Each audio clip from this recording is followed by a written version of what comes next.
ফাইনালে আর্জেন্টিনার কাছে হারার ভয়ে মান সম্মান বাঁচাতে উরুগুয়ের কাছে হারল ব্রাজিল। কি কথাগুলো বেমানান লাগছে তাই না? তাহলে বিস্তারিত জানতে ভিডিওটি না টেনে সম্পূর্ণ দেখুন। সাম্প্রতিক সময়ে দুর্দান্তে ফর্মে থাকা উরুগুয়ের বিপক্ষে সেমিফাইনালে ওঠার লড়াইয়ে মুখোমুখি হয়েছিল ব্রাজিল, যে ম্যাচটি দেখতে ফুটবল বিশ্ব অধীর আগ্রহে অপেক্ষা করছিল। কিন্তু ব্রাজিল টিম নিমিষেই শেষ করে দিল। ব্রাজিল সমর্থকরা যে চোখ দিয়ে তাকিয়েছিল সেমিফাইনালে উঠব, কিন্তু সে চোখেই যেন অশ্রুর বন্যা বয়ে দিল। দর্শক, ম্যাচের ৭৪ মিনিটে মিডফিল্ডার নাহিতাস নান্দেজ লাল কার্ড দেখে ১০ জনের দলে পরিণত হয় উরুগুয়ে। সেই সুযোগও কাজে লাগাতে ব্যর্থ হয় দরিবাল জুনিয়রের ব্রাজিল।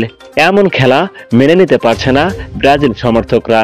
দর্শক, যখন পেলে কাকা, রোনালদিনহো এবং নেইমার জুনিয়র থাকতো তখন অপর দলের ১১ জন, ব্রাজিল দলের ৮ জন নিয়ে খেলার ডিক কিলার দিত এই কিংবদন্তিরা। কিন্তু এখন পুরাই উল্টা ঘটল।